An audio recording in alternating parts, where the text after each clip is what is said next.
Hi, folks.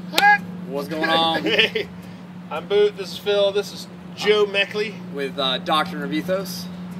And we just we had Joe come by the shop for just a little bit and wanted to just kind of grill him a little bit. Oh, jeez. I guess about this thing right here. Yeah. You can see that. Yeah. Big old monstrosity.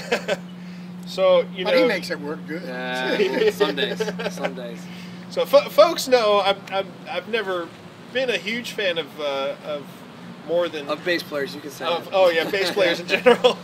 4 to 5. You know, I like 4 strings, 5 strings, and you know, he came to me requesting a 6 string. I was like, I can do a 6 string, you know, and I think 6 is where I stopped though. If you want 7 or 8, you know, good luck. Yeah. That's too many. Even for me, that's too many strings. Yeah. That's too If you many. want more than that, you have to get a sitar. Yeah. Exactly.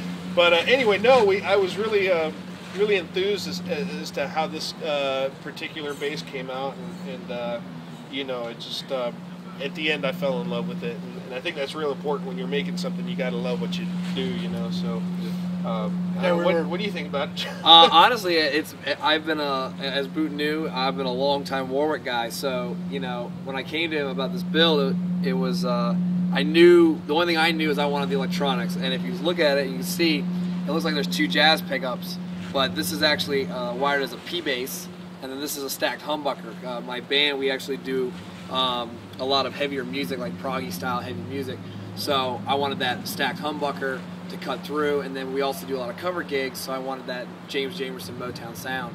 And so really I gave Boot that design, and it's been he kind of said run with whatever woods you think are going to be good. Obviously I play in a lot of different environments, from sweaty clubs to outdoors, so I needed to not move, because that was one issue I was having with my other basses. It was the necks would warp really bad, and he came up with this, and it's been phenomenal. I mean, the action is super low, so if I'm doing heavy tapping runs, or if I'm doing or if I switch over and I'm hitting the strings really hard doing a slap riff, it just responds really, really well. So I'm very, very pleased with it all around. It's been an amazing bass. So, and I've tried just about every company that's out there, and that's awesome. This is pretty cool to have a complete one-off, you know, and working with these guys. And in building this one, obviously we went into it just not really knowing what was going to happen, and I think in the end it just really surprised all of us. We all really worked on this together.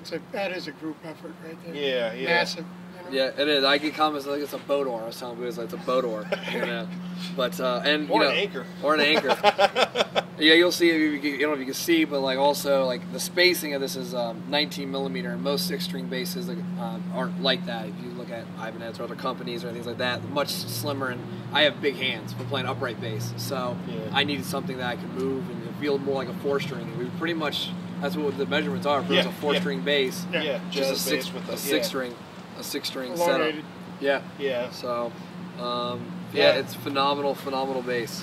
Yeah, I was real pleased with the pickups and stuff. Normally, we generally only use heavy air pickups, and Kent Armstrong ended up making these for us in Vermont. You know, I was really surprised by them and stuff. I wasn't really expecting a whole lot. You know, you get a jazz bass pickup and you get a P bass pickup, and you know what those sound like, but these ended up turning out really well. Yeah, so, they were impressive. Yeah. He did a fine job on that. Yeah, totally. Real nice job. And then they got the, what was the preamp we put in it? It's got an Aguilar OBP3 in there. Yeah. And which the low end knob on this thing is brutal. Yeah. You turn that thing up and it'll rock your world. You know. And then we've got a coil tap, and then this one's a mid frequency selector. Yeah, is what we ended up figuring out. But, so all these little switches, and I yell at my singer, Natalie, hit the switch, hit the switch. There's a section coming up I can't get to it, so she knows what switches are what now. Nice. So I'm like, hey, hit the switch, okay, hit it back. You know, she's in the middle of singing. So. But also, we're looking out for Doctrine of Ethos. Album comes out Halloween, October 31st. And you know, check us out online, and want to thank Phil and Boo for everybody in the shop for doing an awesome job on this bass. So come check us out live, and you can hear the thing just rattle your brains out. So yeah, definitely. Awesome. Yeah, guys, have any questions? Again, just post them in the comments or send them to bafergusonguitars@gmail.com. Also visit the website bafergusonguitars.com, and the respective social networking pages. Yeah. Thanks tons. All right. Talk to you later. Peace.